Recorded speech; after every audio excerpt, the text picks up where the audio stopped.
desses últimos 2 dias. Lu, por favor, é com você.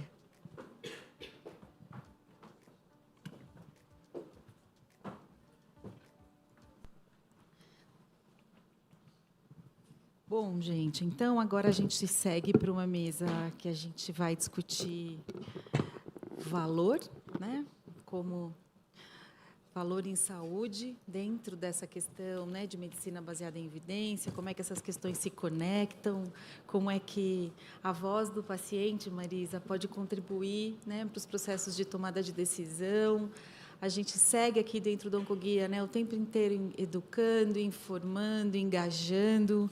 E aí, né, eu participo, né, de algumas coalizões internacionais, a gente acompanha muito, né, como é que essa participação e o envolvimento do paciente acontece também nesses movimentos. E aí uma dessas pessoas que eu conheço postou no LinkedIn que ele ia moderar no ASCO, né, que é o próximo Congresso de Oncologia americano, que vai acontecer agora no finalzinho de maio, início de junho, uma sessão em parceria com o FDA para discutir a relevância de dados, de prioridades dos pacientes, em especial na construção dos clinical trials, né? Então, tinha uma discussão específica e a gente foi atrás do Andrew e pediu para ele contar um pouquinho para a gente. O Andrew, inclusive, ele fala, né, nas palavras dele, que ele é um advocate muito ativo, conselheiro e palestrante.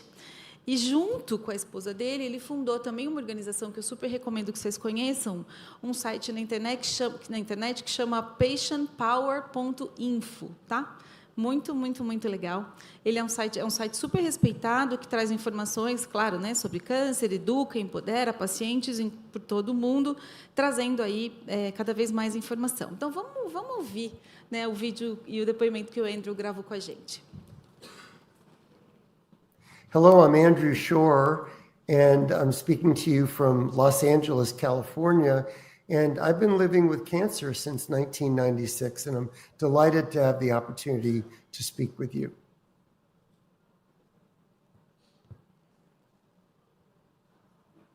Well, real-world data is very critical, I think, for understanding, because often the regulatory agencies, and here in the United States, we have the Food and Drug Administration, with the results of clinical trials that may be smaller, maybe just a couple of hundred people, and maybe even fewer as we get to, subgroups who might benefit from a cancer gene inhibitor.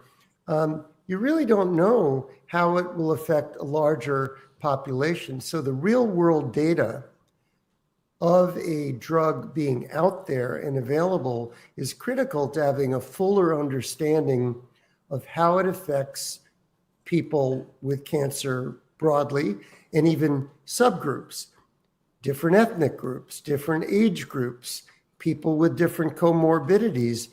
Is a drug good for some, but not for others? Now, how will that data be collected? Well, it's important that the communication between the patient and their doctor and medical team is critical. Certainly, you can have blood test results and imaging results, but a lot of it also relates to quality of life.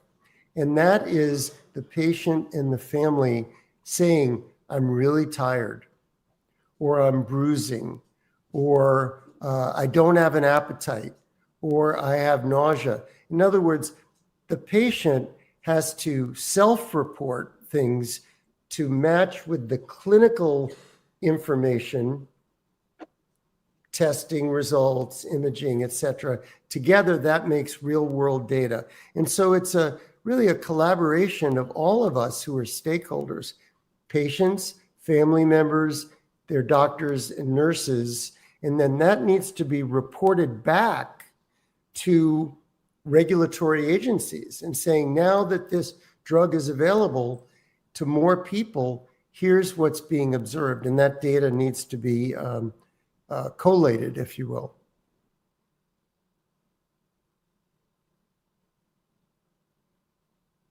So So I am the patient advocate representative on an educational panel at the big ASCO meeting, American Society of Clinical Oncology, where physicians and researchers come from around the world, including many from Brazil.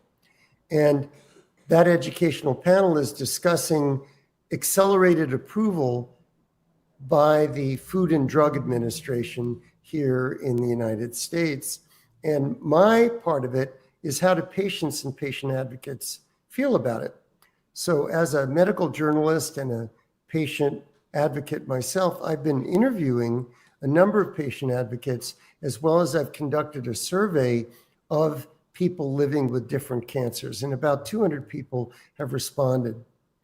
The general feeling is cancer patients and family members very much want promising medicines to be approved and made available faster, even if there's some concerns about side effects or potential side effects that might have more information about them in a confirmatory trial, a phase 3 trial, but the phase 2 trial for accelerated approval might be promising enough to give people more or new options. And this is especially true for people who are running out of options, okay? And any of us who are on a cancer medicine now for, like me, with blood cancer, chronic cancers, we never know when the medicine we're on will peter out, if you will no longer be effective or as effective. So therefore, we want a continued pipeline of new and available drugs. Now, the other thing that patients have said is there are great restrictions in being in a clinical trial. So for instance, me, I have 2 blood cancers. So could I be in a myelofibrosis drug trial the way it's set up now? No, because I also have chronic lymphocytic leukemia, or somebody may have something else. So therefore, we can't get access to the promising drug in the trial. And so if it's truly promising and we patients monitor the news, we want it approved, even phase 2 accelerated approval, quicker so we can gain access. And of course, patients are also concerned that they may not be in a clinical trial because either their doctor or clinic didn't tell them about it, it wasn't available where they were, it was too far away, they couldn't get time off work for the various visits and monitoring, whatever it was. So therefore, the problem, the limitations of clinical trials and the urgency of wanting drugs to be approved, ideally with accelerated approval, is something patients feel very strongly about. And they understand that there may be risks, but they're willing to take them. And if down the road, certain serious side effects develop and the regulatory agency feels the drug needs to be withdrawn, which has happened a couple of times recently in a cancer, multiple myeloma here in the United States, people are willing to accept that, to have the option of getting a promising drug sooner.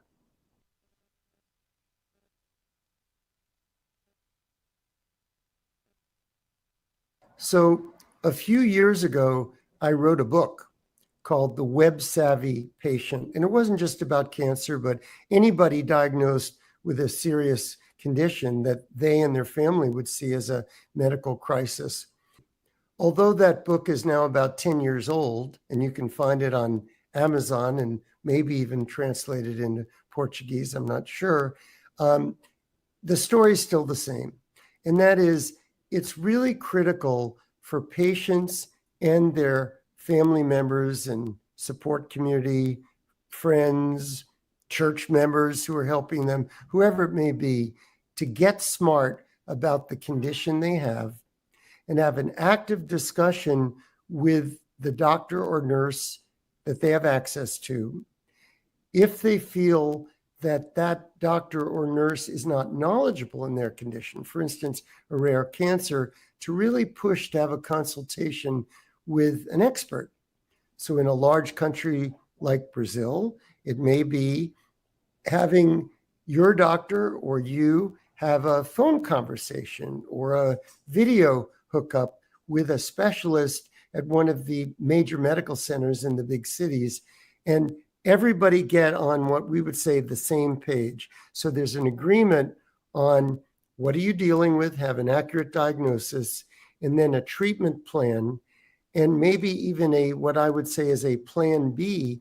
If the original treatment plan is not effective, what else can you try? But it requires the patient and the family to become knowledgeable and ask questions. Ask questions of the medical providers in a respectful way. In my case, I have myelofibrosis. That's a rare condition. And so the typical community doctor maybe never sees it, or maybe has one patient every 2 or 3 years. So is there something new for that condition? That doctor may not know. So you need to say, hey, can we have a consultation with the doctor in the large city where there's a professor who studies that? Could even be somebody from another country. Now, one other point I'd make. On the internet, there are various groups, particularly on Facebook, closed private groups of people with different conditions. Now, you have to be savvy, knowing that there may be people making comments there that do not apply to you. But generally, I've found the leaders of these groups are pretty helpful. And they can be helpful in 2 ways.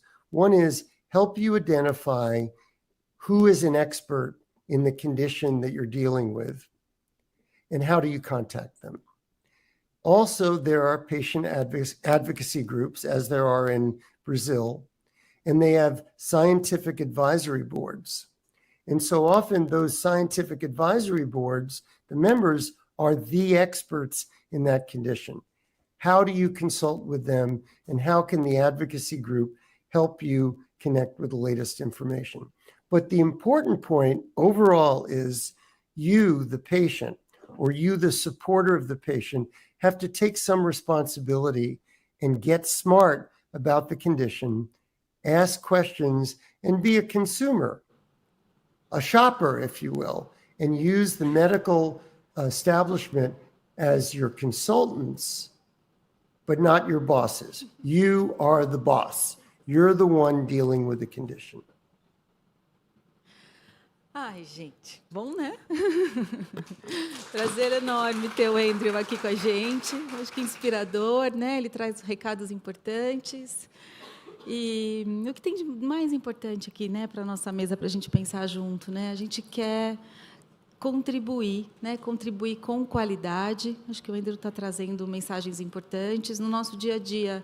A gente tem esse desafio, né? Assim, óbvio que não é todo mundo, né? Não são todos os pacientes que querem fazer isso, né, gente? Assim, tá tudo bem, né? A gente mas aqueles que querem, né? Que entendem que a sua experiência, que aquilo que eles estão passando pelo tratamento e que toda essa experiência, sem dúvida nenhuma, pode contribuir para um processo de tomada de decisão, né, Helena? Por exemplo, aqui o Andrew está falando da reunião lá com o FDA para discutir também esses processos de aprovação mais rápida das tecnologias. E, óbvio que isso tem risco, né? Qual que é o risco de eu tomar uma decisão mais rápida, que eu nem tive tempo de conhecer o dado direito, né? Então, coisas importantíssimas e que existem processos para isso.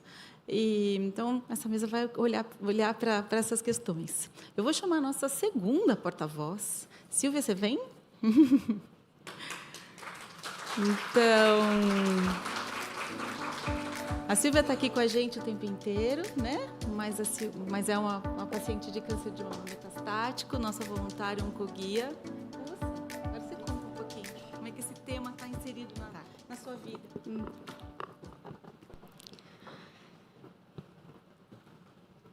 Bom dia, gente. Então, eu sou uma paciente com câncer de mama metastático. Aos 42 anos, eu fui diagnosticada com um câncer curável. Aos 49, ele já era incurável. E hoje eu tenho 53. E eu tenho que dizer que eu estou aqui hoje, com 53, por conta dos avanços da ciência. E porque eu sou uma paciente que está bem assessorada, por uma oncologista parceira, que eu quero trazer aqui hoje. A gente fala muito do paciente par, ativo e responsável, mas a gente também precisa sempre de um oncologista par, um oncologista parceiro, porque, como o André disse, quem toma as decisões sobre nossa condição de saúde somos nós, e a gente tem que estar muito bem informado sobre isso. Muitos de nós conseguimos nos informar por nossas próprias pernas. Vamos atrás, conseguimos ter acesso à informação. A maioria não tem essa facilidade. E aí entra o dom do oncologista parceiro de trazer todas essas informações para que o paciente possa decidir junto com ele ou com ela. Então, o que eu quero trazer aqui hoje é que essas evidências de mundo real, que são tão faladas, são nossas. O mundo real somos nós pacientes. E essas informações elas podem ser coletadas tanto por estudos científicos, como tem acontecido depois dos medicamentos serem aprovados. Tem sempre uma quarta fase, a fase 4, né, que estuda o que acontece de verdade, porque a população que muitas vezes é a amostra do estudo nem sempre representa a população que realmente recebe. Mas também tem a forma de você conhecer esse mundo real por acesso direto aos pacientes. E eu acho que é um pouquinho sobre isso que eu queria falar. O que realmente importa? Será que é igual para todo paciente? Então, uma primeira grande diferença é que tem o paciente que vai se tratar para a cura, e tem o paciente que vai se tratar para sempre, para o tempo que ele tiver de vida.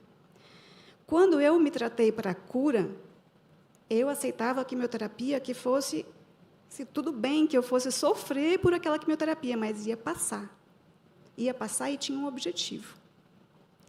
Agora, como uma paciente metastática, eu já tenho que escolher melhor que medicação eu quero, que protocolo eu quero, porque é a qualidade de vida que eu vou ter nesse tempo. E a gente quer uma vida com, não só mais vida, mas também vida com qualidade. Existe um projeto dos Estados Unidos, liderado por pacientes, iniciado por pacientes, se chama The Right Dose, a dose certa. Esse movimento teve a adesão também depois de médicos. E qual era o objetivo? Mostrar que nem sempre a máxima dose tolerável seria aquela dose a ser ofertada pelo paciente. E eles conseguiram provocar uma mudança no FDA, que agora já pede que os trials não só testem a máxima dose, mas também uma dose menor, porque ela também pode ser efetiva e ela também pode ser adotada nos tratamentos. Então, os pacientes têm essa força e a gente precisa ser ouvido. O que importa para o paciente hoje pode ser diferente do que importa para o paciente depois. Então, hoje, em 2019, eu tive uma primeira consulta já com as metástases, e a minha oncologista, eu, na época, não entendia muito das coisas, mas ela disse para mim: Silvia, tem uma medicação que é a que eu mais prescrevo nos casos como o seu.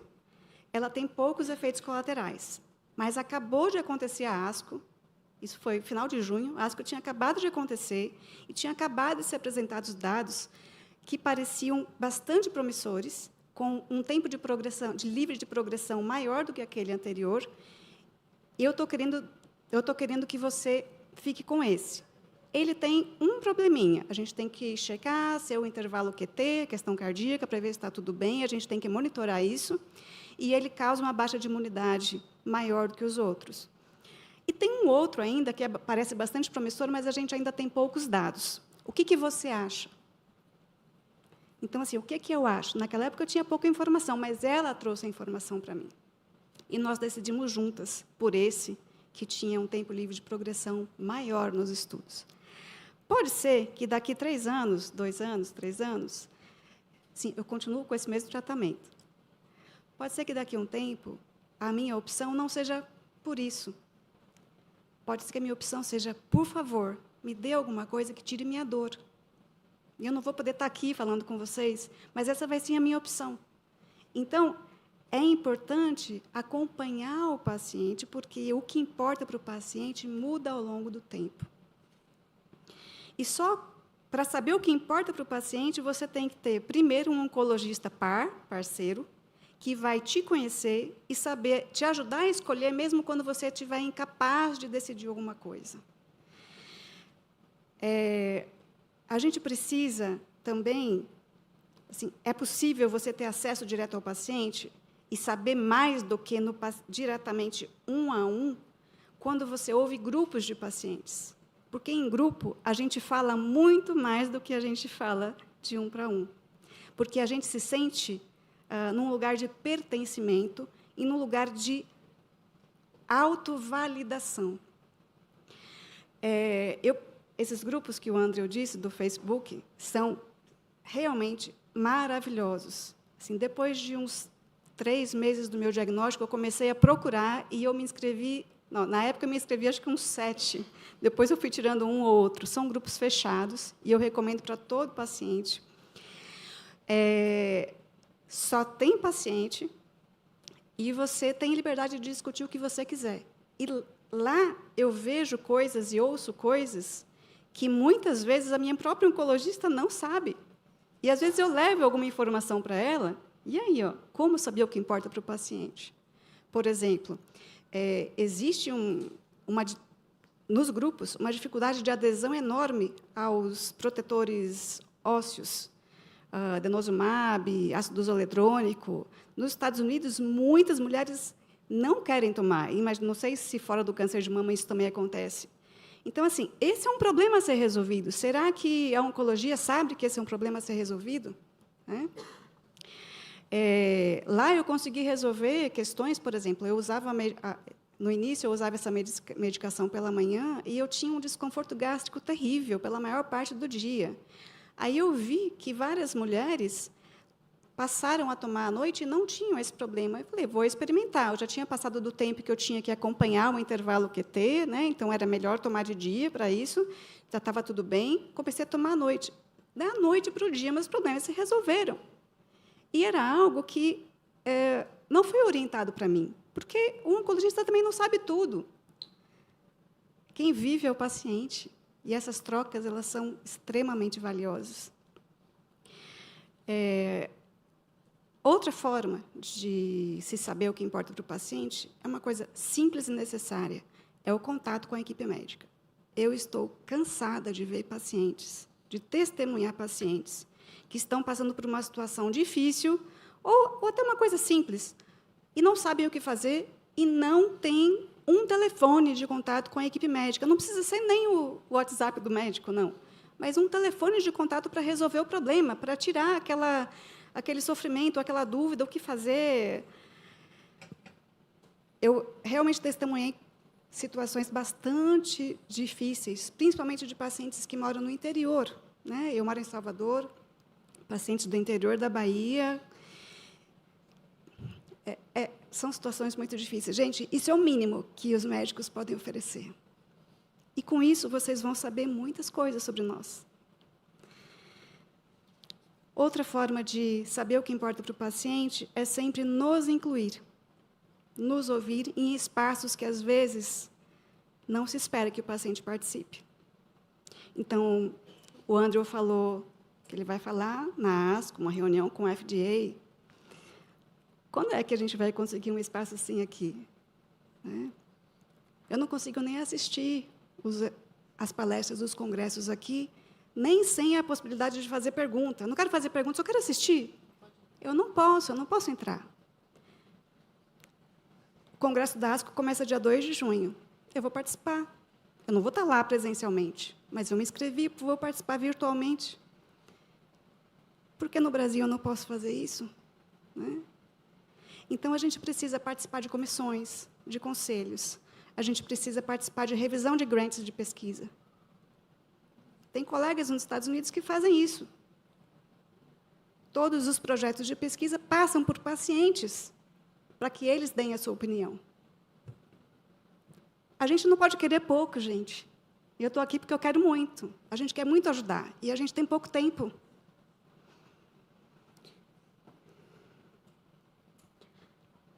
Bom, uma outra questão importante, que é uma demanda dos pacientes, é algo que se chama survivorship, que é muito falado para os pacientes curados, ou que vão se curar. Então, você quer mais qualidade de vida, a médio e longo prazo, mas não está sempre se falando agora que o paciente com metastático agora tem uma doença crônica. É crônica, mas eu não posso fazer planos para daqui a 5 anos. Mas eu gostaria que a minha oncologista, e ela faz isso, cuidasse de mim, pensando que eu posso estar viva daqui a 5 anos. Então, eu espero que ela diga para mim, vá tomar a vacina contra a zoster, para eu não ter o sofrimento de uma dor sequelar neurológica, pela baixa imunidade eu posso ter. Use suas meias de compressão dos seus voos internacionais para evitar uma trombose. Monitore seu pulmão em tomografias, caso a medicação que você esteja usando possa te causar uma sequela permanente e você fique dependente de oxigênio. Não quero você assim. A gente quer que os médicos pensem em nós, pensando que a gente pode viver mais. E é por isso que a gente espera os resultados dos estudos e o acesso aos medicamentos. Eu estou com catarata medicamentosa. Eu vou fazer minha cirurgia agora. E eu espero poder enxergar e ver muitas coisas novas ainda e por muito tempo. Eu tenho o melhor tratamento para o meu caso. Isso me dá tranquilidade e paz. Eu iniciei esse tratamento em julho de 2019. E, em 5 de julho de 2022, esse tratamento deveria estar disponível para todas as pacientes do SUS. Na boca da paciente, que é uma quimio oral. Esse tratamento não está disponível. Quando eu comecei meu tratamento, a expectativa de vida era de 2 anos e meio a 3 anos, a mediana. Se passaram 3 anos desde que eu comecei a medicação e a data que foi aprovado para estar disponível no SUS, e nada aconteceu, ainda hoje. A gente está assinando uma petição, depois a gente diz o nome, esqueci o nome, para todo mundo poder assinar, para que esses tratamentos estejam disponíveis. Respeite meu peito. A questão que a demora no acesso, ela também limita o benefício. Os pacientes que estão esperando, quando tiverem acesso a essa medicação, tiveram que usar outras antes. E a ordem dos tratamentos importa. Quando você faz um tratamento em 2ª, 3ª linha ou 4ª, que era para ter sido a 1ª linha, ele vai durar muito menos tempo. O benefício é menor. Por isso que a gente tem pressa. Para finalizar, saiu na Nature, agora em janeiro de 2023, um estudo mostrando que, com a inteligência artificial, o tempo entre a descoberta de um componente até a aprovação da medicação pelo FDA vai passar de 15 anos para 4 anos. Isso significa que a gente vai ter um boom de novos tratamentos chegando. E a desigualdade pode aumentar muito. A gente tem que estar preparado para isso com critérios que não dependam da análise de cada medicamento, mas que tenham um algoritmo que nos ajude a decidir, porque não vai dar para analisar caso a caso. Se eu puder, então, deixar uma mensagem, é que a gente possa oferecer para todos os pacientes oncológicos o direito de escolha. Como a minha médica fez comigo no primeiro dia, me ofereceu aqueles 3 tratamentos e me ajudou a escolher. O paciente que não tem o acesso àquelas medicações não vai poder escolher nada, ele vai ter que optar pelo único tratamento disponível. Obrigada, gente.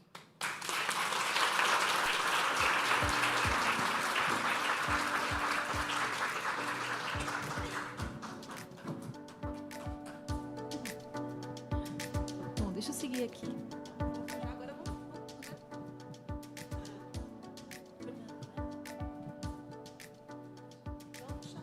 agora, gente, a Fernanda Antunes. Você está aí, Fernanda?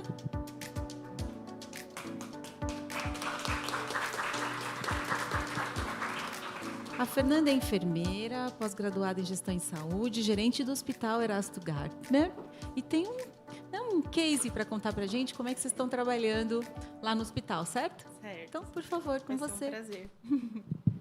Então, bom dia a todos. Como a Luciana me apresentou, eu sou a enfermeira Fernanda.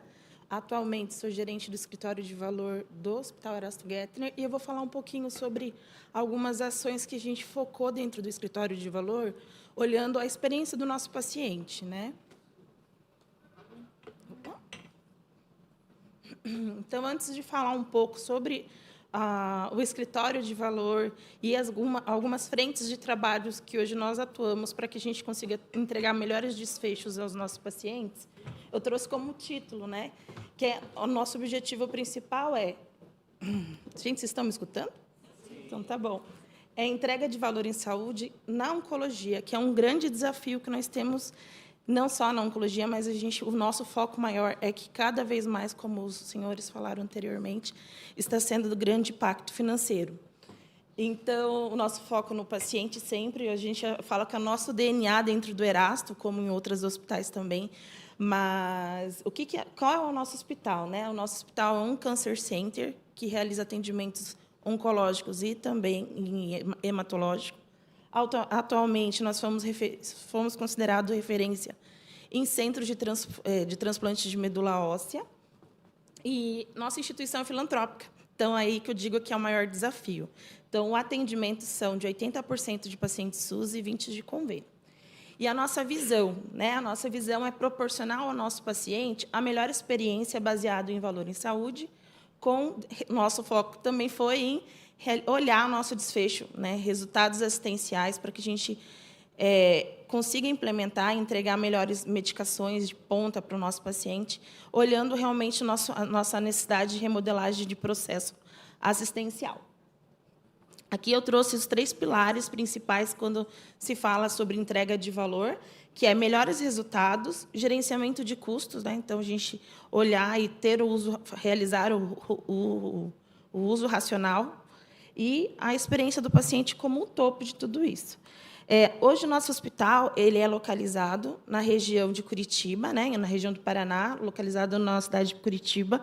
E eu trouxe a nossa imagem, que é onde a gente implantou o escritório de valor, que é a unidade de Curitiba. Mas, hoje, ao total, somos em 7 redes dentro da região do Sul.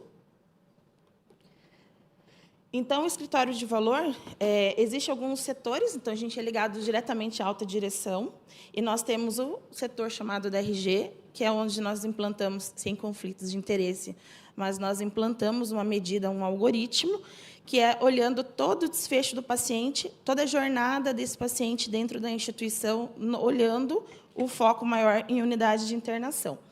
Temos o escritório de experiência também do paciente e do colaborador, porque não dá para a gente falar do paciente se também a gente não proporcionar uma melhor experiência ao nosso colaborador, né? As melhores adesões aos protocolos, a conscientização e o engajamento de toda a equipe dentro do hospital tem que estar no DNA, né? A gente olhar realmente que o uso racional vem da gente, de todos os nossos recursos, vem de cada equipe que está lá na operação, entender que os processos e os protocolos clínicos eles existem até como facilitador das práticas operacionais, e que tudo isso chega no nosso objetivo, quando a gente escolhe na área da saúde, é entregar melhor valor ao nosso paciente, melhores resultados.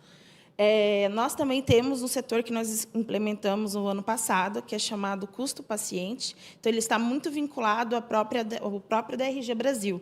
Quando eu digo que eu não tenho conflito, nossa instituição não tem conflitos de interesse, porque o DRG Brasil veio numa implantação chamada de uma empresa chamada IAG.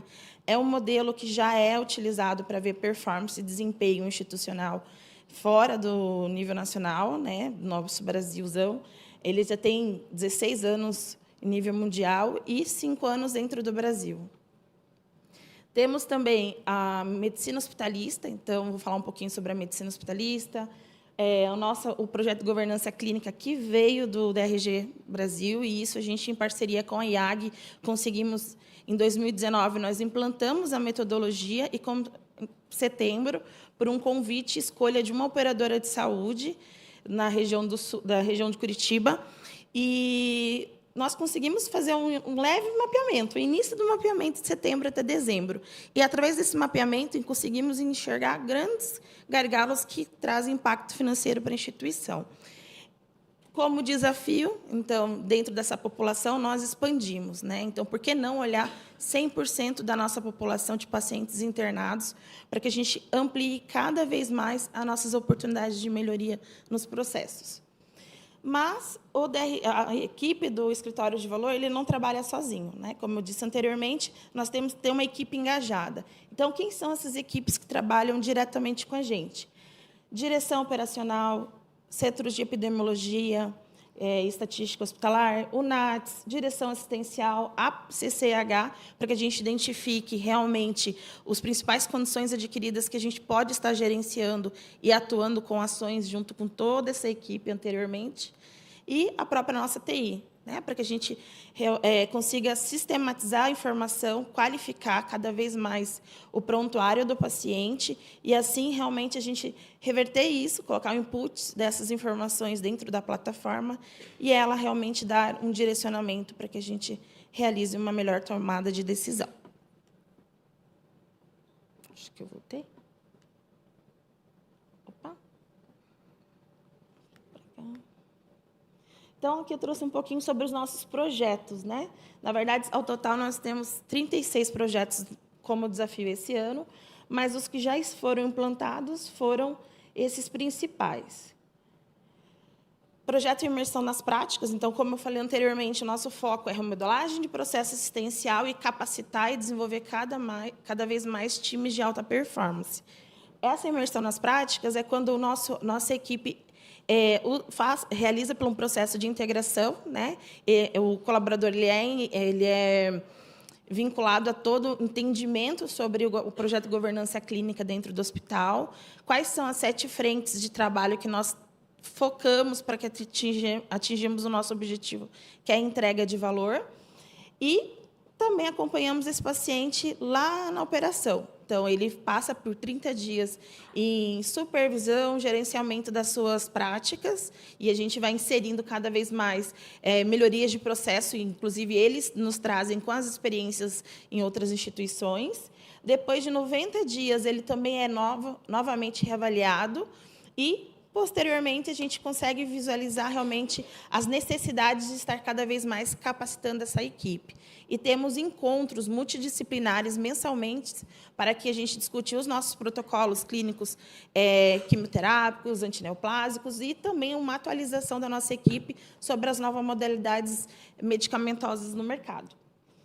As práticas integrativas, então, ela é algo também que nós implementamos o ano passado, principalmente numa unidade que a gente chama de cuidados paliativos, o hospice, realmente para a gente focar, atenuar, acolher o paciente, o familiar, no momento que ele está num processo de apresentar dor, em alguns momentos, fragilidade, vulnerabilidade, e isso nós temos um centro para realizar esse atendimento. Esse centro, hospice, a gente mudou, foi um desafio, porque ele foi uma unidade que nós criamos, antes ele era dentro da instituição para atender um volume maior, mas a gente enxergou a necessidade que o perfil desse paciente não é estar dentro de uma unidade hospitalar com características hospitalares, né? Não é esse o momento que esse paciente quer ter. Ele quer ter um atendimento, um local de internação, onde ele se sinta acolhido em casa. Então, a gente mudou totalmente a nossa estrutura. É uma estrutura que você vai ver, ele tem tomadas de decisões, tem alguns projetos que eu vou trazer daqui a pouco também para vocês verem, que é controle de analgesia, melhor qualidade de vida, que é o nosso foco principal no hospice, né? E acompanhar as técnicas que são indicadas naquele momento para o paciente. Higiene do sono, então, nós fizemos um estudo e conseguimos visualizar, principalmente nos pacientes de TMO, que o silêncio dentro do hospital, e principalmente unidades fechadas, é importante e impacta na recuperação desse paciente internado. Então, o paciente de TMO, que ele fazia um início, né, o pré-TMO, e ele conseguir chegar na aplasia medular, a gente conseguiu visualizar que foi muito mais rápido esse processo. Então, a gente começamos com o projeto piloto dentro do TMO, mas conscientizamos todo o hospital para que isso também se dissemine. Projeto Amigo Bicho, né, que a gente agora também vou mostrar a imagem ali para vocês, que realmente uma terapia para os nossos pacientes, né? Aí também volto a falar do ambiente hospitalar e trazer, inclusive, algum paciente que estão há 15 dias internado, a gente convidar, ver o que realmente esse paciente está sentindo falta, para que a gente consiga trazer. E, nesse acompanhamento, a gente visualizou que muitos são os bichinhos. Então, a gente remodelou um processo para garantir também a segurança desse paciente, mas, se esse paciente não tem uma previsibilidade de alta, a gente traz aquilo para tentar atenuar aquela ansiedade que esse paciente está durante a internação. Hospice, como eu falei anteriormente, que são ações junto também com os familiares, porque a gente está falando de duas populações. O paciente, muitas vezes, ao mesmo tempo, o familiar também se torna um paciente, né? Porque ele também precisa desse cuidado. E o transporte solidário que nós tivemos, como um projeto também do Instituto Naratim. Daí, todas as imagens que eu vou compartilhar são de autorização mesmo, que vai ter imagens de pacientes autorizados por eles. Ali nós ganhamos em parceria com a Boticário um espaço, que é o Espaço Beleza de Viver, onde as mulheres que têm neoplasias mamárias e estão em tratamentos, e estão na unidade do hospice, elas conseguem, durante a internação, a gente fez um fluxo, onde, dentro desse fluxo, alguns dias na semana, nós conseguimos ter o transporte solidário, trazendo essa paciente para dentro desse espaço.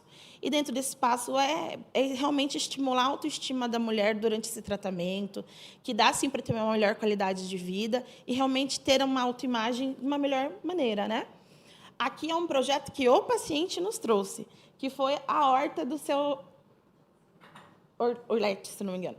Então, é uma horta que o que ele sentia muita falta, ele tinha uma horta e ele cuidava todos os dias de manhã na casa dele. Então, ele pediu para a gente se teria a possibilidade de ele fazer uma mudinha de planta e deixar ali na janela, para que toda vez que ele olhasse aquilo, ele lembrasse tudo o que ele fez de bom e que ele pode também ter um objetivo para ele se recuperar rápido e poder voltar para casa. Então, a gente também trouxe isso como uma oportunidade, enxergando os nossos pacientes, para ver se realmente outros também têm essa prática. Então, a gente até utilizou como título desse projeto. Aqui, então, o Amigo Bicho, né, que a gente chama, que a gente começou também o ano passado, conseguimos visualizar que, durante todo o trajeto, nós não só estimulamos, amenizamos a ansiedade do paciente, trouxemos uma melhor experiência, criamos memórias, mas também para a equipe. Então, você vê aquele estímulo das equipes, né? E isso está muito vinculado ao resultado com o paciente. Então, agora, nessa etapa, nós estávamos olhando realmente a unidade de cuidados paliativos, porém, a gente expandiu todos esses projetos também para a nossa unidade hospitalar. Gente, vou confessar para vocês que foi uma movimentação hospitalar muito grande e muito legal. Então, dentro dos projetos que nós apresentamos, volto a falar, entregar valor ao nosso paciente, a gente ganhou, no Instituto Naratim, um carro para transporte, então, não somente para esse projeto do Beleza de Viver, mas também para aquele paciente que está necessitando de um transporte. Ele vem quase todos os dias, 5 dias na semana, fazer uma modalidade de tratamento, e ele depende do transporte da prefeitura, né? Então, poxa, ele está 5 dias, às vezes um tratamento cada dia 10 horas. Vamos começar a fazer um levantamento desses pacientes e visualizar quais são elegíveis para que a gente consiga realmente, ao invés de depender do transporte da prefeitura, dar um melhor conforto individualizado para ele. Aqui foi um paciente que nós também temos o Instituto Ronald McDonald, dentro do hospital, que ele é focado no cuidado de crianças, né, do TMO. E aqui eu até me emociono, porque foi um dos pacientes que estava na internação do Erasto, e ele estava dentro da minha equipe, que era da medicina hospitalista. e ele não tinha uma previsibilidade de alta. E ele era de outra cidade.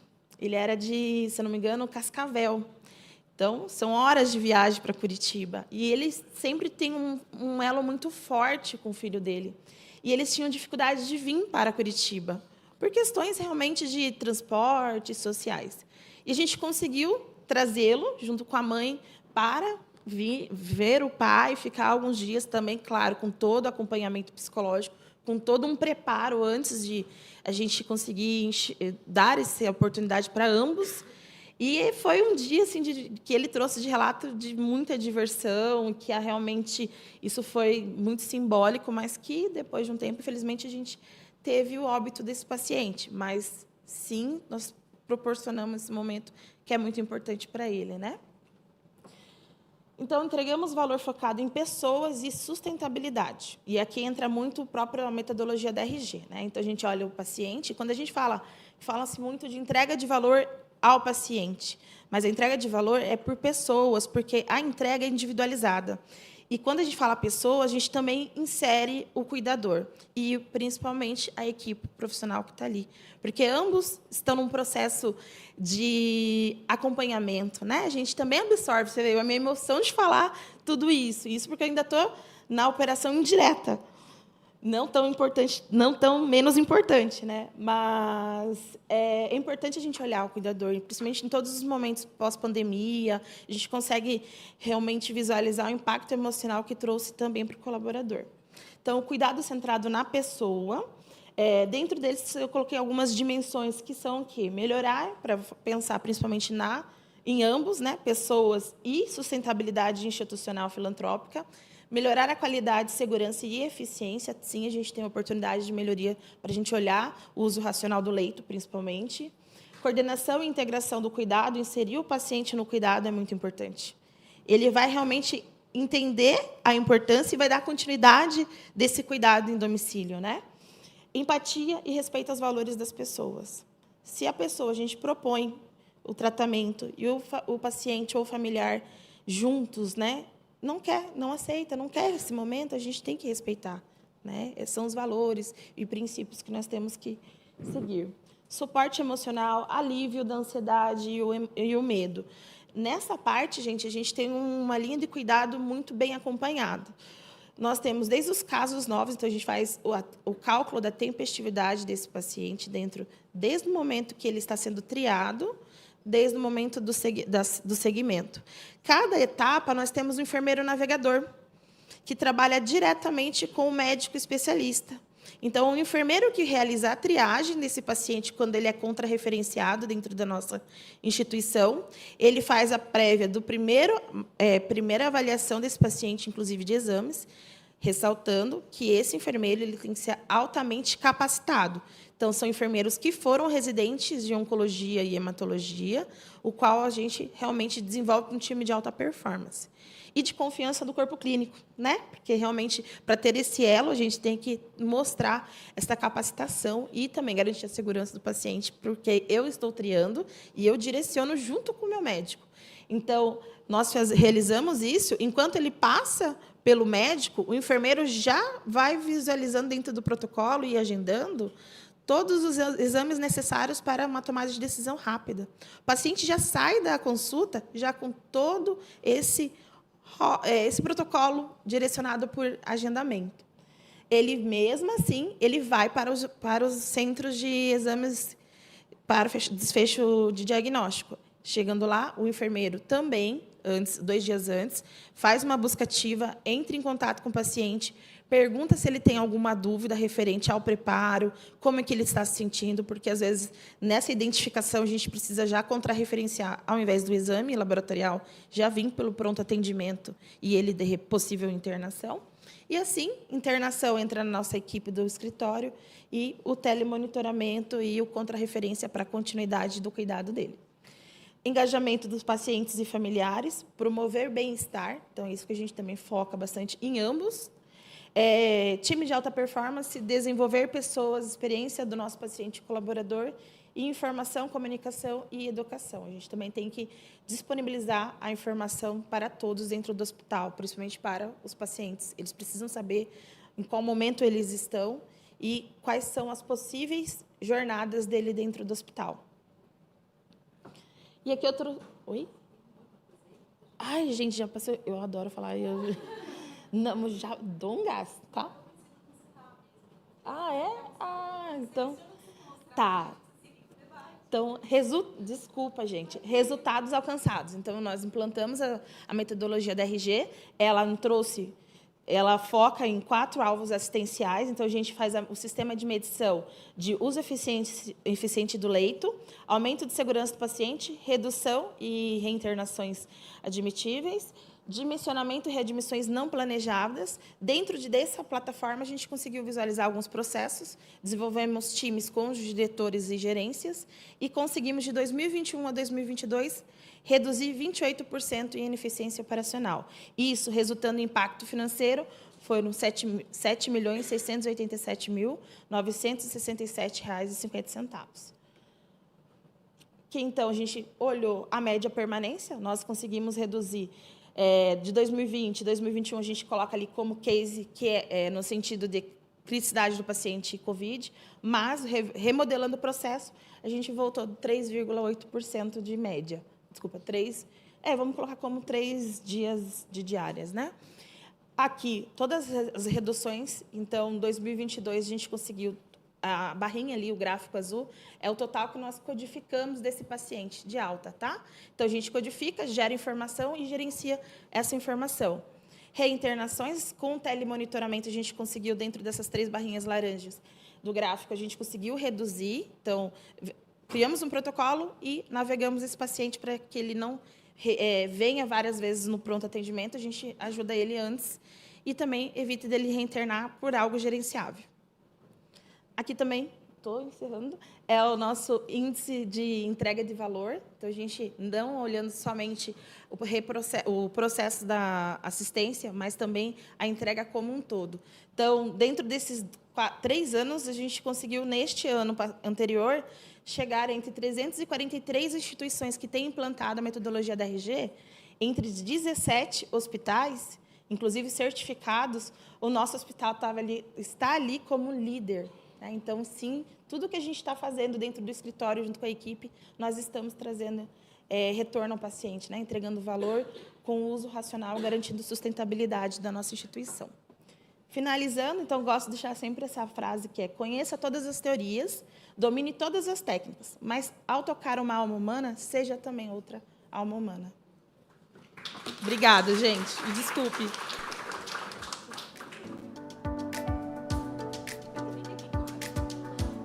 Para compor, então, a nossa mesa, a gente começar uma conversa aqui importante, queria chamar a doutora Marisa Santos.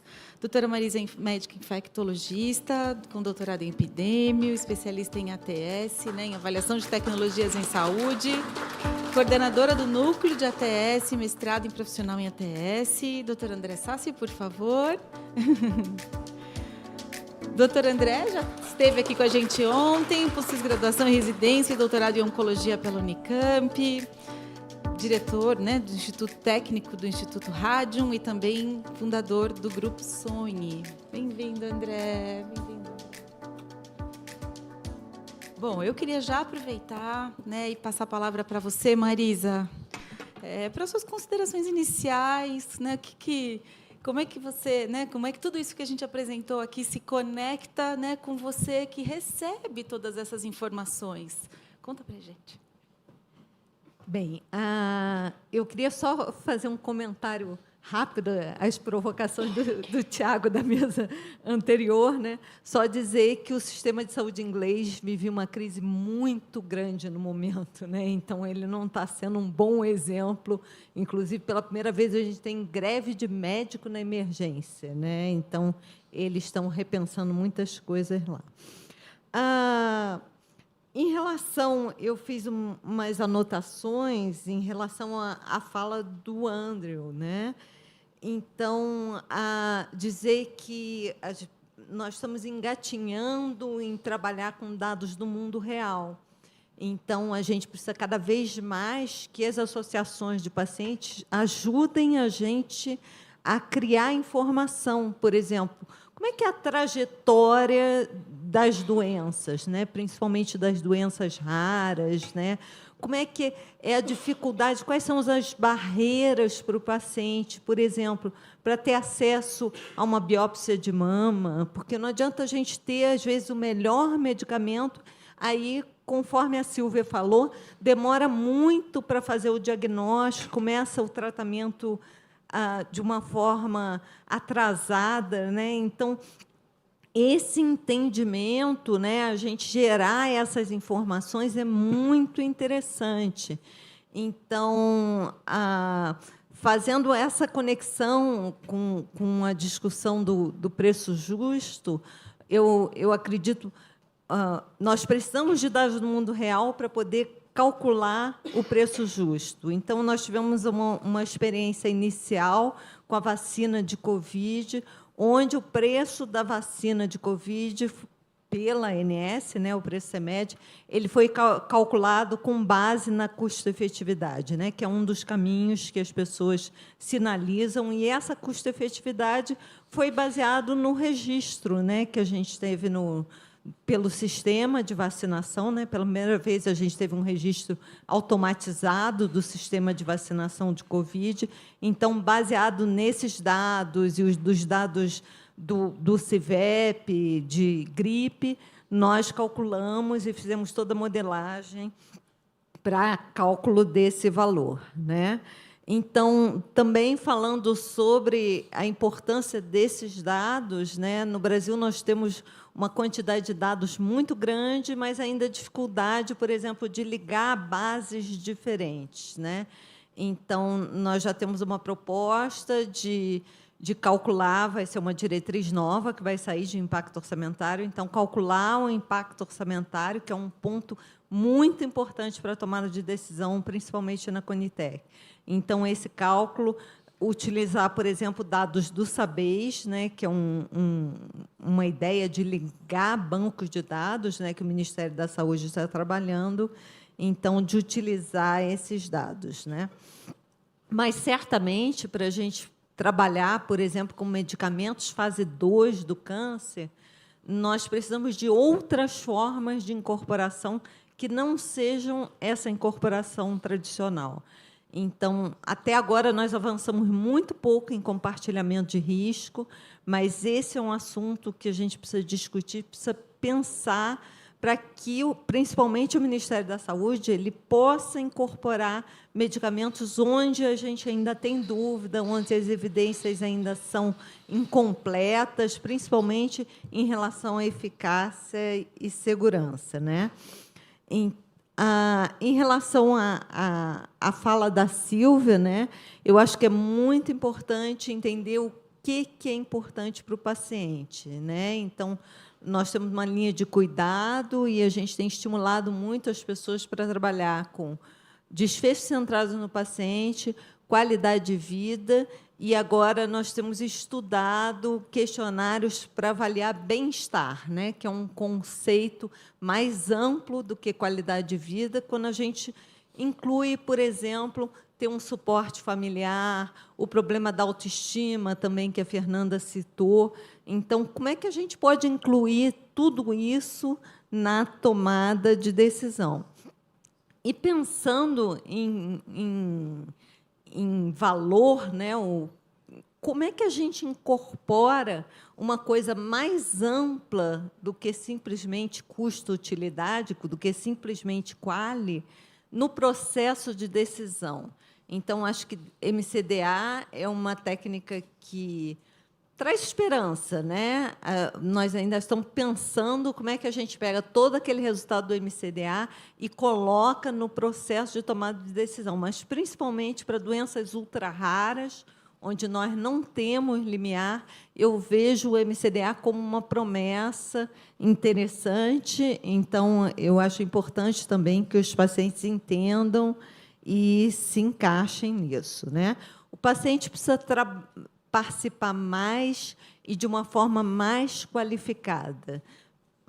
Nós temos um projeto que a Luciana até colaborou, várias associações de pacientes têm trabalhado, que chama Participa SUS em ATS. Vocês podem localizar no Google Participa SUS. O lançamento oficial vai ser mês que vem, né? Nós temos uma plataforma com game para que as pessoas possam aprender de uma forma lúdica, com animação, né? Sem ser uma coisa muito técnica, como é o processo e alguns pontos, né, que fazem parte do processo de tomar de decisão. Porque é importante, por exemplo, o paciente entender o que é limiar, né? Ontem vocês tiveram uma mesa com a Vânia, né? Mas muitos pacientes não conseguem entender a ideia de limiar, né? Então, nós temos um filminho de animação e os filmes já estão disponíveis, né? O game completo que nós vamos lançar mês que vem. E a ideia é as pessoas participarem do game até o final e, no final, vão receber uma certificação de uma qualificação em ATS, né? Então, a gente discute, por exemplo, como participar na consulta pública, né? O que é importante para o paciente trazer, né? Não adianta chegar lá e dizer, não, o medicamento é bom, eu gosto. Isso não muda a decisão, né? Que informações o paciente traz, por exemplo, na perspectiva do paciente, quando ele vai falar no caso, para o comitê, né, não é mais plenária, para o comitê da Conitec, né? O que é importante o paciente trazer, né? Então, tem toda Marisa, essa discussão. Pode falar. O que é importante? Conta para a gente. O que você espera? Né? Você é audiência, né? Você é audiência. O que você espera? O que é importante o paciente falar? Não, eu não sou audiência. Não, né? A audiência não. é o decisor. Né? Não, a gente é audiência, principalmente da consulta pública. Né? Então, vou falar sobre as duas coisas, porque eu acho que assim, a participação da perspectiva assim, é mais midiática, né? Então, atinge diretamente os decisores, e a consulta pública fica mais por conta dos pareceristas. Então, assim, o parecerista ele lê todas as contribuições da consulta pública.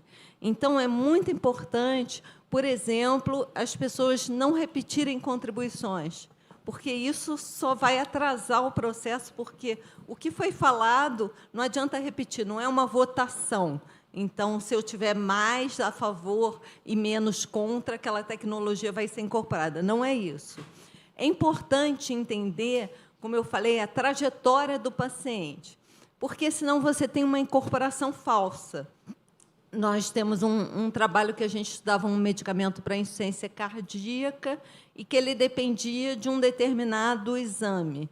E nós levantamos que, 2 anos após a incorporação do medicamento, só 3% dos municípios do Brasil têm acesso ao exame. Então, é uma incorporação falsa, né? Se finge que incorporou porque não tem acesso. Tá? Então, entender esse caminho, que não é só dizer esse medicamento é muito importante para mim porque eu vou ter mais de 6 meses de sobrevida. Isso aí está no relatório. Né? O que o paciente pode trazer é, por exemplo, efeitos colaterais, sintomas que é importante para o paciente que, às vezes, o ensaio clínico não valorizou. Nós tivemos um trabalho também com câncer de mama, onde nós estudamos desfechos que eram importantes para o paciente. E a gente localizou fadiga, que, naquela época, já tem uns 8, 10 anos isso, não tinha nos ensaios clínicos. Né?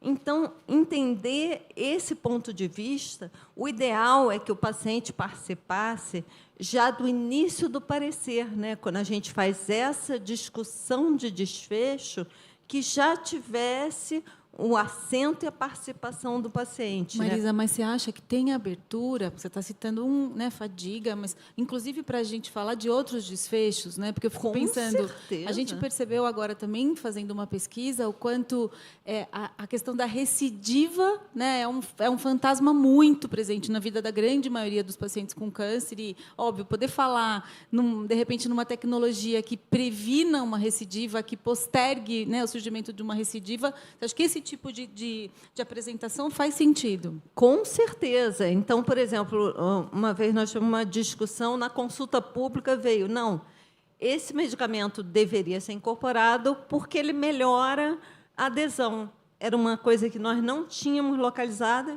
Aí nós refizemos toda a busca para localizar aquela evidência de adesão que, por falha nossa, não tinha sido incluído no parecer inicial. Tá? Então, esse feedback, né, essas coisas que saem do lugar comum, são muito importantes para quem está fazendo o parecer. E eu posso só colocar o André. perguntar algo, e eu acho que vai conectar também aqui com o que o doutor André pode fazer, mas acho que você está trazendo algo e a gente fica aqui, né? Poxa, sim, faz muito sentido. A gente consegue, né? Silvia vai concordar também, contribuir com essas informações, e a gente, em alguma medida, tem, né, ao longo dos anos, ficado, de alguma forma, mais limitada para a consulta pública. Você acha que existe abertura? Como que a gente pode fazer para tentar ajudar e levar essas informações desde a etapa antes? Então, né, e aí, doutor André consegue nos ajudar a pensar aqui também, porque está participando também muito da elaboração de submissões que, eventualmente, vão chegar para vocês analisarem. Né? Então, como é que a gente consegue, às vezes, chegar antes? Existe espaço para isso? Você acha que faz sentido? Ou, realmente, vamos passar para a consulta pública? Vamos depois de já tendo esse parecer inicial? O que né, vocês acham? Eu acho que assim é muito importante, seria muito importante, não só que o paciente, como a indústria, participasse antes da primeira decisão. Porque, quando você tem uma primeira decisão negativa, os decisores eles já ficam muito influenciados. Então, reverter aquilo, na maioria dos casos, é muito difícil. Né? Mas eu penso que teria que ser uma decisão do Ministério da Saúde de criar um espaço oficial. Porque, por exemplo, nós sempre temos receio de chamar a indústria quando a gente está elaborando o parecer. Por quê? Porque as pessoas fazem pressão, aí ficam telefonando, aí vão no serviço. E isso é uma coisa complicada para a gente lidar na prática. Né? Nós temos 40 e tantos projetos andando em paralelo. Então, o ideal é que o Ministério da Saúde convocasse as pessoas, vamos fazer uma reunião, a gente está delineando um parecer. Então, vamos fazer uma reunião Quase que uma chamando conversa o paciente, diagnóstica, né? Uma conversa diagnóstica mesmo, né? Super interessante. Para a Marisa. gente discutir, Né, André? qual é te ouvir. qual é o horizonte de tempo, quais são os desfechos. São coisas que o paciente pode discutir. Por exemplo, a Silvia falou, é importante o médico imaginar que o paciente vai viver mais, porque vai aparecer outro tratamento, etc. Então, são coisas que são importantes de discussão com o paciente. Fala, André, desculpe, se deixar eu falo o tempo todo. Você deve estar com mil possibilidades de Olha, conexões. sim, não, você essa- sabe porque você está aqui. Essa mesa de hoje, para mim, fantástica. Assim. Primeiro que a abertura me emocionou com o relato de pessoas que estão convivendo com isso. Assim, meu diagnóstico geral é que a gente vive hoje uma crise de confiança um no outro. Acho que o que está mais evoluído que bom, pelo menos é a parte mais importante, eu acho, é a relação médico-paciente. Porque o paciente está sabendo identificar quem é o oncologista par, quem que é o médico parceiro e quando ele deve, às vezes, buscar uma segunda opinião. Isso está ficando mais maduro nos dias de hoje. O médico deixou de ser a autoridade total sobre a doença, ele deixou de ser o protagonista. A gente já viveu uma época em que a doença era a protagonista da vida do paciente, e a gente hoje está construindo a fase que o paciente é o protagonista da vida dele. A doença acontece, ela está lá, mas vamos lidar com ela, e o médico é um parceiro, é um orientador sobre o caminho que vai seguir. Mas a crise de confiança é institucional. Então, os médicos, eles, bem honesto, assim, ouvindo os pares, os médicos não confiam nas agências regulatórias. Na ANS, na Conitec, nas tomadas de decisão, eles não confiam que essas agências vão fazer boas escolhas ouvindo eles adequadamente. Aí eu falo também, ouvindo os pares, que é muito mais fácil para os médicos que estudam o assunto contribuírem quando uma primeira decisão é negativa para alguma incorporação. Por quê? Porque a gente lê o relatório, encontra pontos que justificam aquela negativa E se eles estiverem justos, tudo bem, a negativa pode ser, mas normalmente não é. A gente encontra falhas nessas argumentações. Então, assim, é muito mais fácil a contribuição reativa do que ser proativa. Mas a gente precisa mudar isso. Eu também acho. Porque você está lendo o que está escrito ali e você vai trabalhar em cima do que já foi apresentado. Sim, essa ideia de trazer a discussão prévia é fantástica. Primeiro, porque a participação dos pacientes, eu não acho que o fundamental sejam eles identificarem eventos adversos raros ou eventos adversos que não estão descritos no estudo. Até pode, mas a participação fundamental é dizer para o paciente o que importa. Então, muitas negativas de incorporação de tecnologias questionam o valor dela, a gente está falando de medicina baseada em valor, questionam o valor daquela nova tecnologia porque ela, no estudo clínico, não demonstrou aumento da sobrevida global como desfecho principal. Mas existem vários outros desfechos que não a morte, efetivamente, ou o tempo de morte. Então, a progressão de doença, a recidiva, quimioterapias feitas no futuro. Então, muito feliz a Silvia falar, eu estou com o mesmo tratamento desde o meu diagnóstico. Você não fez a quimioterapia que você fez lá quando tinha intenção curativa, que em outras épocas talvez fosse uma opção preferencial no seu caso. Essa visão do paciente do que é importante, do que vale, e nas premissas iniciais, dizer assim, ok, eu quero viver mais, mas se esse produto, se essa estratégia de tratamento não proporciona uma vida maior ainda, eu não sei, porque o estudo ainda a gente tem que ter um segmento longo de estudos para ver desfecho de morte, mas outros desfechos que, para mim, são muito relevantes. E a mesma coisa de efeitos colaterais descritos, porque não precisa só o paciente estar usando o medicamento para ele contribuir. A expectativa de usar aquele tratamento também vale a pena, porque ele fala assim, olha, esse efeito colateral para mim é muito importante, esse efeito colateral para mim é tolerável perante a expectativa dos benefícios que eu vou ter. E aí, posso fazer uma pergunta? Não, só para terminar a questão da crise. E aí a crise de confiança, ela se estende também não só nos médicos para a agência regulatória, mas os médicos para os gestores hoje. Hoje, os oncologistas eles não estão satisfeitos nem com a fonte pagadora e nem com os gestores hospitalares que estão lidando com ele, que fazem, às vezes, algum tipo de pressão, seja por aumento de produção, seja para redução de remuneração, ou seja para interferência na sua prática médica. E essa desconfiança é porque os médicos acreditam que essas intervenções elas não são para o bem do paciente, elas têm outros fins. E isso mina, inclusive, a possibilidade da gente fazer acordos de compartilhamento de risco. Porque compartilhamento de risco da indústria com o governo, da indústria com fonte pagadora, com o médico, com as instituições, isso envolve confiança mútua, de que você, de fato, como eu vou medir aquele desfecho para dizer que eu vou pagar só quando funciona? Quem vai medir? Como eu vou confiar em quem está medindo isso? Quando a gente não confia uns nos outros, quando a gente não está trabalhando junto, isso acaba sendo desastroso. Desculpa. Não, perfeito. Eu acho que é muito, muito bom o ponto que você está trazendo. A gente está a manhã inteira aqui discutindo exatamente isso, né? Essa falta de confiança entre todo mundo que está posto de alguma forma envolvido nesse mesmo processo, né? Mas eu fiquei curiosa para ouvir vocês, só um ponto, né, enquanto a gente está falando muito de Conitec, porque na ANS a gente e até falou aqui mais cedo, né, tem um processo de participação social, a forma como esse novo processo da ANS está se dando, muito amplo. E o que a gente tem tentado fazer, de alguma forma, uma comparação com a Conitec. Na ANS, a gente tem o uso da audiência pública de uma forma muito grande. Todos os processos que eles vão com a recomendação preliminar negativa, ele tem obrigatoriamente uma audiência pública que vai ser realizada. E a gente tem visto que tem sido muito bacana, porque é um momento em que você consegue lá falar, de fato, né, os pacientes, quantas pessoas já não foram lá com a gente participar, muitos médicos têm participado também, enfim. Queria ouvir, assim, você acha que contribui? Não, e eu só vou complementar.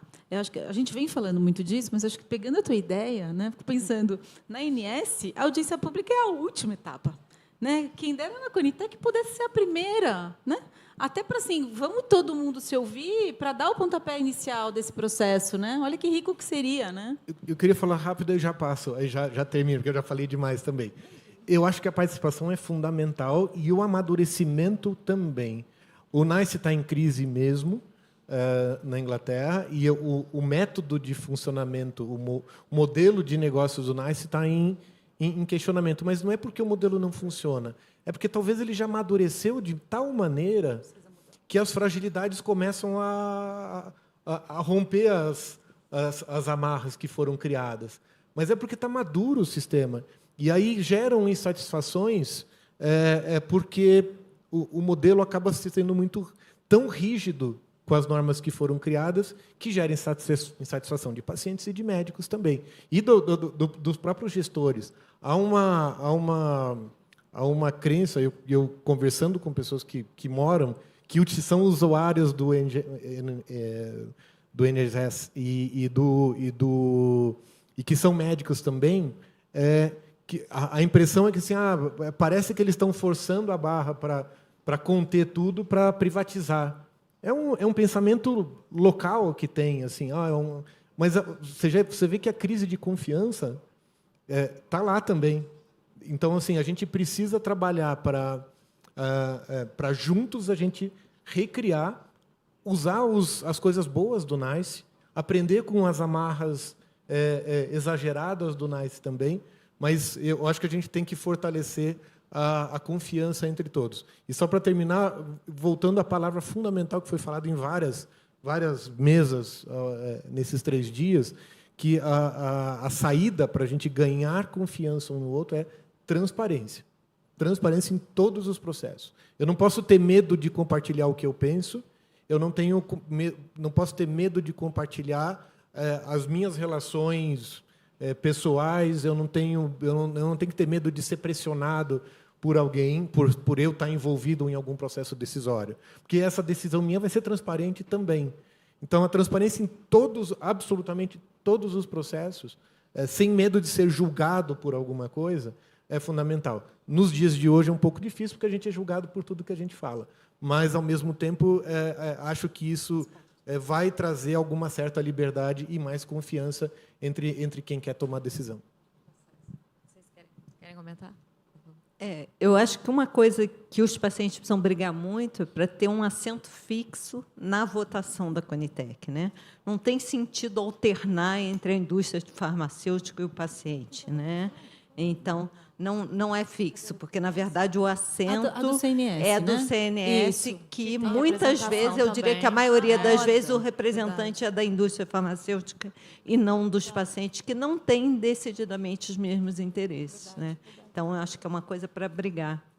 Isso vale Mas a indústria farmacêutica também deveria ter um assento fixo. Sim, também. Eu não vejo por que por exemplo, ter 2 órgãos médicos na Conitec, né? Deveria ter um só, né? Na minha opinião. Não, e aí queria puxar agora um pouquinho para a Fernanda, porque a gente acabou entrando aqui na Conitec e a gente também vai embora, né, se ficarmos nesse assunto. Mas porque a gente está olhando para cá, né, e até, Fernanda, se você quiser comentar um pouquinho mais para trazer para a discussão, a gente entrou muito pensando em medicamento, né, mas isso a gente pode ampliar e olhar para processos, para várias outras coisas, que é muito do que vocês estão fazendo lá no hospital, né, no Erasto, e que estão conseguindo, né? Você mostrou aqui alguns resultados, me lembro das nossas conversas, né, de que vocês estão conseguindo reduzir taxa de mortalidade, taxa de reinternação também dos pacientes, tudo sempre, claro, ouve o paciente, volta o que a gente precisa melhorar, mas melhorando os processos também. Como que a gente consegue, né, claro, te ouvindo um pouquinho mais de como vocês estão fazendo isso, e como que a gente consegue trazer isso para cá, para levar para os outros hospitais, para ampliar isso no Sistema Único de Saúde também, né? Ampliar todos esses ganhos que vocês estão vendo já, né? Então, até escutando os senhores, eu achei veio alguns insights, né? Porque primeiro foi um desafio a gente trabalhar com uma metodologia olhando o desfecho por criticidade de paciente oncológico e hematológico. Através desses resultados, a gente começou a mostrar que faz sentido a gente medir processos, resultados de desfechos clínicos, internação e essa continuidade do cuidado. E a gente provocou a Secretaria Municipal de Saúde né, recentemente, inclusive, onde há transparência, a gente mostrou os nossos resultados, desde a partir de qual momento que nós iniciamos essa medida, né, esse acompanhamento dos indicadores, e os resultados durante esses 3 anos. E ela a Secretaria Municipal sentiu uma transparência muito grande pela nossa instituição. Então, como desafio para esse ano, a gente olhar a linha do cuidado do paciente oncológico, gastro, e trazer as nossas tecnologias focadas em medicações, que agora veio muitas medicações para redução de estadiamento, e a gente realmente acompanhar desde tempestividade lá na porta, aplicabilidade de novas medicações e o desfecho realmente de segmento desse paciente. Então, como banco de dados, a gente já começou a fazer o levantamento com a neoplasia, um procedimento cirúrgico, na verdade, neoplasia gástrica, mas olhando reto-sigmoidectomia e prostatevesiculectomia. Então, a gente já fez esse levantamento, estamos fazendo o levantamento associando ao custo desse paciente internado e mostrando que é possível a gente mudar o modelo remuneratório olhando o processo assistencial. E, lá no início, quando a gente fez a implantação da metodologia, como eu disse anteriormente, foi um desafio de uma própria operadora de saúde. E a gente começou a disseminar para as operadoras de saúde, né, que existe também essa possibilidade. Vamos olhar desfecho, que às vezes a gente investe um pouco mais, mas olha o resultado que nós vamos ter, a redução lá na frente, né? E sinceramente, no início, não foram muito satisfatórios. Mas é engraçado, porque, ao decorrer, quando vai consolidando a metodologia, a gente trazendo resultados, hoje nós temos GT técnicos com algumas operadoras de saúde, principalmente tecnologias medicamentosas, olhando o paciente de pré-transplante. Carticel, nós fomos o primeiro hospital que fizemos infusão ali no Sul, de pacientes oncológicos, quer dizer, leucemias, né? E adultos, nós fizemos a 2ª infusão e a primeira em pacientes pediátricos. E isso tudo em discussão com a indústria, médico, equipe multidisciplinar e operadora de saúde.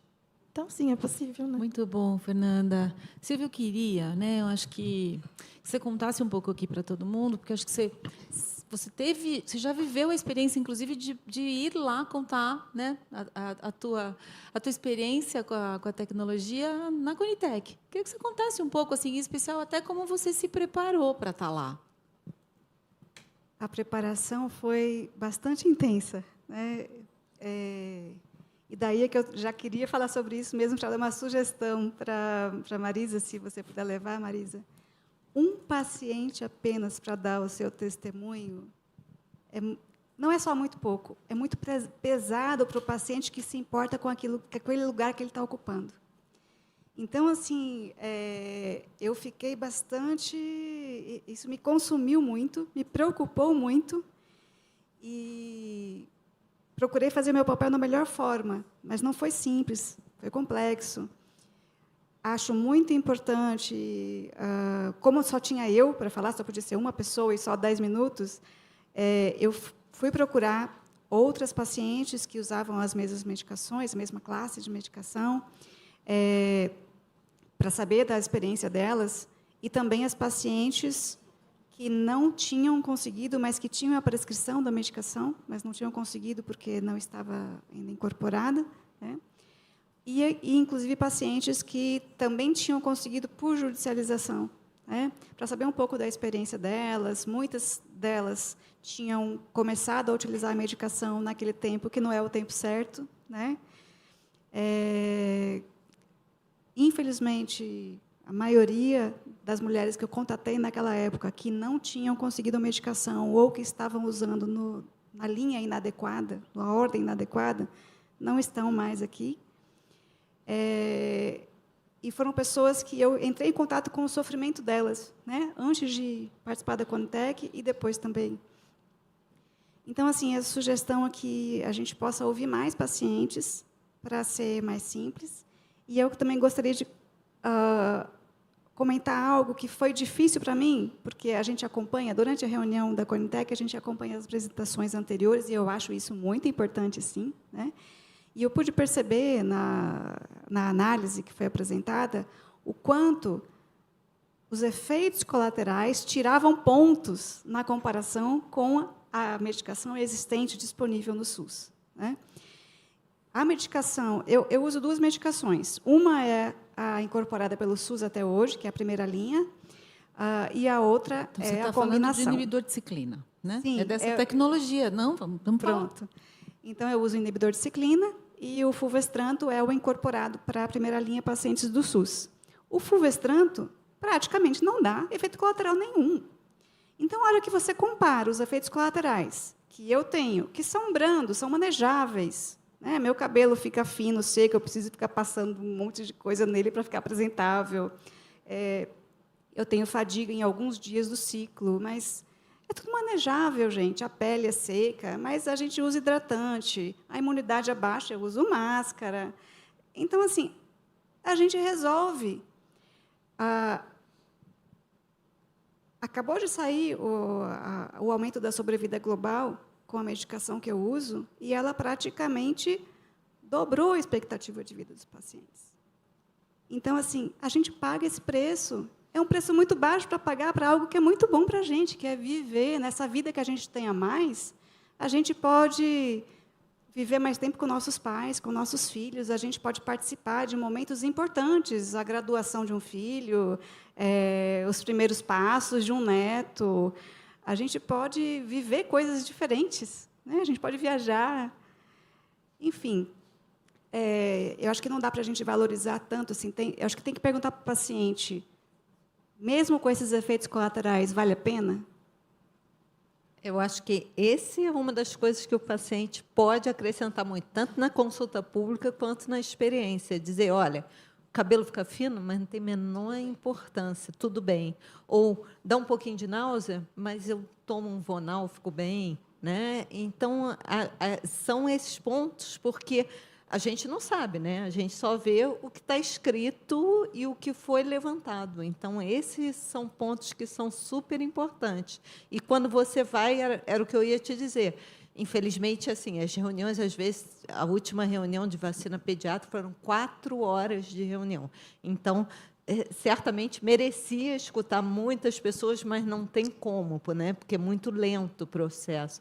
Então, a pessoa que vai, ela pode conversar com outras, ela pode trazer a opinião da associação, né? Não precisa ser só dela, né? Porque o parecerista, quando vem, não é a minha opinião, é um grupo de 10, 12 pessoas que trabalham naquele parecer.